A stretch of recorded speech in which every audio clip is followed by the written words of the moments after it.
बस हो गया। 25-30 रुपए एलपीजी सिलेंडर के क्या बढ़ गए, हेकड़ी निकल गई। इतना ही नेशनलिज्म था, इतनी देशभक्ति थी अंदर।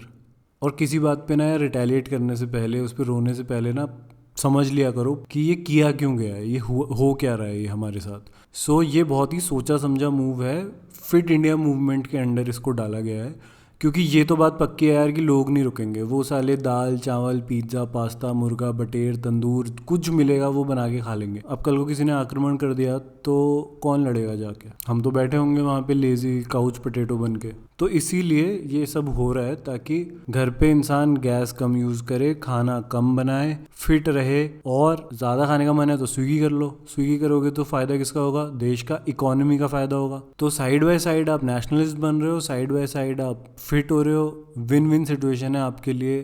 तो just calm down please. Video late है, मुझे ये वीडियो 15 अगस्त को डालनी थी, लेकिन ठीक है, कभी कभी हमारे इमोशंस हमारे कंट्रोल में नहीं होते हैं।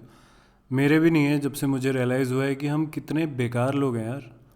हम कितना इजीली किसी के बड़े बड़े एफर्ट्स को, अचीवमेंट्स को नज़रअंदाज कर देते हैं। ये क्या फितरत है हमारी। लेकिन सबसे पहले मैं हमारे सुप्रीम लीडर को, हमारे फादर ऑफ इंडिया को, हमारे Shri Shri very great best human ever, mango lover, Sadhguru's friend, बाप समान पीएम को दिल से अपनी और अपनी बिल्ली की तरफ से थैंक यू बोलना चाहता हूँ। हम सबको बेहतर इंसान बनाने के लिए, हमें अच्छी राह दिखाने के लिए, अच्छे मॉरल्स देने के लिए, और जो कुछ भी उन्होंने हमारे लिए और देश के लिए किया है, उनके एफर्ट्स का तो कोई जवाब नहीं है। तो मैं उन्हें थैंक यू बोलना चाहता हूँ from the bottom of my heart. Thank you sir.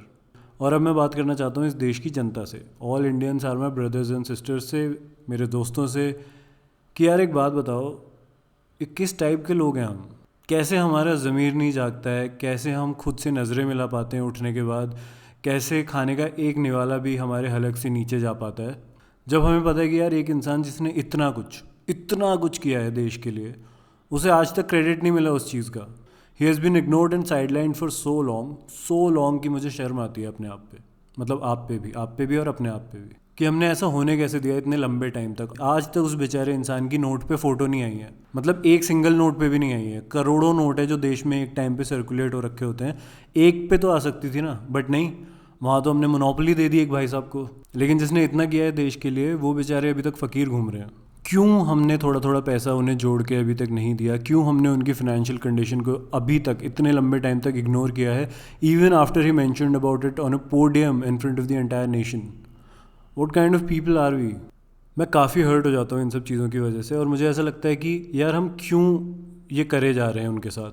क्यों हम एक इंसान को इतना बुरा फील करा रहे हैं? क्यों उन्हें कॉर्नर करने की कोशिश कर रहे हैं? सिर्फ यही नहीं है यार, बहुत सारी चीज़ें हैं। जैसे कि ऑलमोस्ट 2 साल से वो इंसान कहीं जा नहीं पा रहे हैं घूमने। एक ही तो शौक था उनका, एक ही चीज़ का तो पैशन था उन्हें, कि मैं कहीं घूम सकूं, मैं इधर उधर जा सकूं, उड़ता ही फिरूं मैं हवाओं में कहीं। और वो भी हमने इतनी बुरी तरीके से मारा है। And it's a world conspiracy उन्हें घर बिठाने के लिए, कि ऐसा एक वायरस फैला दो दुनिया में कि ये जो आदमी है इसको घर बैठना पड़े। मतलब हम तो कर ही रहे हैं एज ए नेशन उनके साथ ऐसा, बट ये दुनिया भी उनके साथ क्या क्या कर रही है। और कितने ऐसे वर्ल्ड लीडर्स हैं यार जिनके बारे में आप ये बोल सकते हो कि वो अपने लोगों को प्रोटेक्ट करने के साथ साथ अपने एनवायरनमेंट को भी प्रोटेक्ट करते हैं बहुत ज़्यादा। तो लोगों को तो वो कितना प्रोटेक्ट करते हैं ये दिखता ही है हर रोज़। मतलब कुछ ना कुछ वीडियो आ ही जाती है इधर उधर से। आजकल तो रोज़ आ रही है, दिन की एक आ रही है। मतलब ऐसा लग रहा है कि तालिबान से कंपटीशन हो रहा है कि अच्छा तुम्हारी एक वीडियो आ रही है, लो हमारी एक वीडियो आ रही है।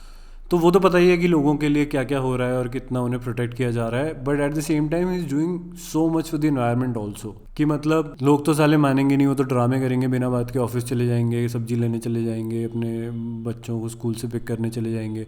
तो लोगों ने तो मानना है नहीं, उन्होंने गाड़ी चलानी चलानी है, उनको इन्वायरमेंट से कोई फ़र्क नहीं पड़ता। इस आदमी की स्ट्रैटेजी देखिए आप, कि गाड़ी किससे चलती है? पेट्रोल से। तो पेट्रोल का प्राइस इतना बढ़ा दो कि यार लोग फिर खुद ही डीमोटिवेट हो जाएं बाहर जाने के लिए। उससे क्या होगा? इन्वायरमेंट बेटर होगा। ये मुझे काफ़ी अच्छा लगा कि लोगों को डीमोटिवेट कर दो पोल्यूशन फैलाने के लिए, जिससे डायरेक्टली इन्वायरमेंट अच्छा होगा। हालांकि कुछ लोगों ने वो भी कांग्रेस पे डाल दिया कि कांग्रेस वालों ने ऑयल बॉन्ड्स और जो ये सब करा हुआ था, इसकी वजह से प्राइस बढ़ा है, इसकी वजह से इन्वायरमेंट बच रहा है, देखो हमारा। बट लोगों ने बाद में रिसर्च किया, जर्नलिस्टों ने रिसर्च किया, जो 2-4 बच्चे हैं इस दुनिया में। और ये पता चला कि कांग्रेस का भाई इस सब चीज़ों से कोई ज़्यादा लेना देना है नहीं। मतलब ठीक है वो एक कंडीशन थी, बट उससे फ़र्क नहीं पड़ रहा है। ये सब इन भाई साहब ने किया है। जाके कांग्रेस को मत देने लग जाना बिना बात एनवायरनमेंट को बचाने का क्रेडिट। उनको एनवायरनमेंट से क्या लेना देना था? है वो जिसका है उसे मिलना चाहिए, और उन्हें ही मिलेगा। लेकिन एक बात उनके बारे में आपको माननी पड़ेगी कि इतना कुछ होने के बाद भी, इतना कुछ वो झेलते हैं, इतना कुछ उन्हें बोला जाता है, इतने मतलब दिमाग उनका ख़राब करा जाता है, सवाल पूछे जाते हैं उनसे, but that man is humble, so humble कि इधर उधर से फालतू लोग उठ के उन पे हर तरीके के इल्ज़ाम लगाते हैं, उनसे सवाल पूछते हैं बिना बात के। अबे एक बात बताओ, एक इंसान इस एज में आके आराम भी नहीं कर सकता क्या? उसको जा जाके परेशान करना ज़रूरी है तुम्हें कि सर ये बताओ, ये बताओ, ये क्यों हुआ, ये अबे उनको कैसे पता ये सब क्यों हुआ? मतलब ये भी वही बताएंगे। एक तो साला वो इतना कुछ करें तुम्हारे लिए, फिर जाके तुम उससे सवाल भी पूछो, वो इंसान आराम भी ना कर पाए, नींद भी ना ले पाए, सो भी नहीं पाते हैं वो, रात रात भर यही सोचते रहते हैं कि नेक्स्ट क्या करूँ, नेक्स्ट क्या करूँ, जो पहले किया था उससे ऊपर क्या करूँ, उसको कैसे सरपास कर दूँ, उससे भी बड़ा कुछ कैसे मास्टर स्ट्रोक कर दूँ। थोड़ा तो सोचो यार उनके बारे में, है? या बिल्कुल मतलब इंसानियत एकदम ख़त्म हो गई है, डेड हो गई है अंदर से। आ जाते हैं लोग मुंह उठा के फालतू के कुछ भी सवाल पूछने, और वो भी आते हैं, हाँ, फिर ऐसा नहीं है कि वो नहीं आते, वो भी आते हैं, फिर लोगों के सवाल लेते हैं कभी कभी, बट वहाँ भी उनकी डिग्निटी मेंटेन रहती है, कुछ फालतू की बात नहीं करते, जबकि बोल सकते हैं he is a great orator, in fact the greatest, UN ने भी बोला है ये सब तो। लेकिन वो चुपचाप आके रहते हैं, संयम से अपने दिल की बातें करके चले जाते हैं। ज़ीरो कंट्रोवर्सी पॉलिसी, अपनी ओरेटरी स्किल्स का शो ऑफ नहीं करते हो, अपना अच्छा भला घर छोड़ के दूसरे शहर में जाके, जहाँ इतनी गर्मी, धूप, धूल, पोल्यूशन है, उस शहर में जाके रह रहे हैं, किसके लिए? देश के लिए ना। लेकिन हमने कभी उतना क्रेडिट दिया उनको? नहीं दिया, हम उस टाइप के लोग ही नहीं हैं। आपने माथा टेका सोमनाथ में? कुछ दिन तो गुजारो गुजरात में, हैं? नहीं। और सच बात बताऊं, उनको कोई फ़र्क भी नहीं पड़ता है। He is too spiritual to get affected by all this. और स्पिरिचुअल मतलब ऐसे नहीं कि लोग बोल देते हैं कि हम स्पिरिचुअल हैं, हमारे साथ चक्र खुल गए हैं बॉडी के, वो सब फालतू की बकवास नहीं। He is really really spiritual, because आप ये देखिए ना कि वो किसकी कंपनी में रहते हैं, उनके दोस्त कौन है, वो सीख किससे रहे हैं? सदगुरु से।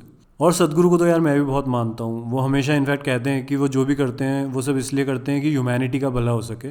और मैं भी उनकी बातें सुन के एक बार इतना इंस्पायर हो गया था कि मैं खुद ह्यूमैनिटी का भला करने चला गया एक बार। तो मैं बाहर गया, मैंने देखा बारिश में कुछ बच्चे ठंड से परेशान हो रहे थे। मुझे एकदम से रियलाइज़ हुआ कि इस सिचुएशन में मुझे क्या करना चाहिए। मैं बहुत सारी किताबें सदगुरु की उन बच्चों के लिए लेके आया और उनके सामने रखी और जला दी। तो आग से बच्चों को थोड़ी गर्मी मिली और वो सो पाए। तो ये सदगुरु की माया है, असर है उनका कि हमारे जैसे लोग भी कुछ अच्छा कर पाते हैं ह्यूमैनिटी के लिए।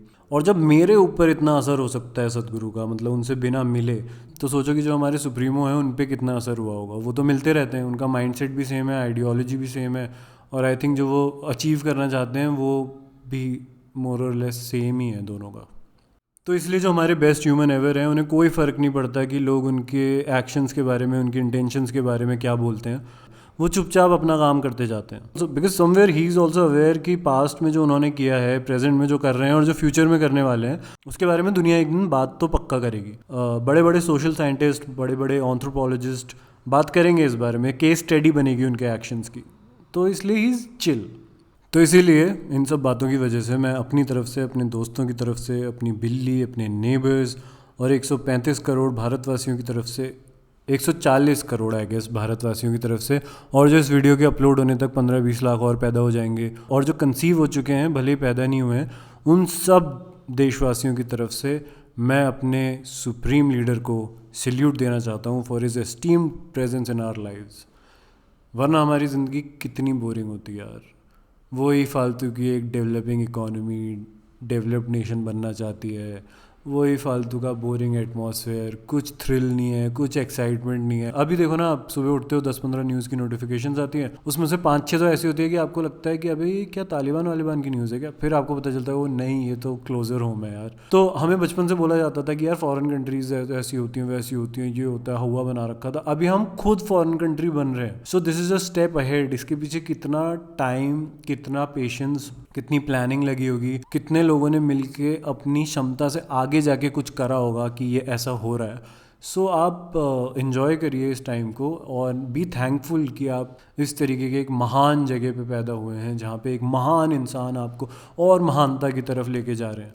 जस्ट बी प्राउड और थोड़ा सा मज़े करो यार। ये हर चीज़ में टेंशन नहीं लेनी चाहिए। तो सल्यूट तो मैं उन्हें देना चाहता हूँ, but not just any salute, because normal salute won't be able to properly justify his contributions towards the nation and its people.